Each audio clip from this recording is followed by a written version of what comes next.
Football বিশ্ব দেখেছে পেলের রাজকীয়তা আর ম্যারাডোনার সেই ঈশ্বর প্রদত্ত বাঁ পা। আমরা সাক্ষী হয়েছি মেসি রোনালদোর অতি মানবীয় দ্বৈরথের। আজকের যুগে হ্যাল্যান্ড এমবাপ্পেরা হয়তো গোল মেশিন হয়ে দাপিয়ে বেড়াচ্ছে মাঠ, কিন্তু এই যান্ত্রিক ফুটবলের ভিড়ে তখন একজনই ছিল যে মাঠটাকে ক্যানভাস বানিয়ে ফুটবল দিয়ে ছবি আঁকত। সে রোনালদিনহোর সেই হারানো শৈল্পিক ফুটবলের শেষ উত্তরাধিকারী নেইমার জুনিয়র।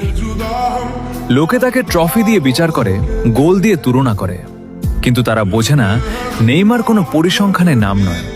নেইমার হলো এক অদ্ভুত সুন্দর যন্ত্রণা। প্রতিবার যখন সে ইনজুরিতে পড়ে মাঠ ছাড়ে, ফুটবল তার চিরচেনা ছন্দ হারায়। হয়তো মেসি রোনালদোর মতো তার হাতে ভুরি ভুরি ব্যালন ডিওর নেই, কিংবা এমবাপ্পের মতো গতি নেই, কিন্তু তার পায়ে যে জাদু আছে তা দেখার জন্য আজও ফুটবল প্রেমীরা রাত জাগে। ইতিহাস হয়তো গোলদাতাদের মনে রাখবে, কিন্তু ফুটবল রোমান্টিকরা মনে রাখবে সেই জাদুকরকে, যে জেতার জন্য নয়, আমাদের ভালোবাসার জন্য খেলেছিল। নেইমার, তুমি একটাই।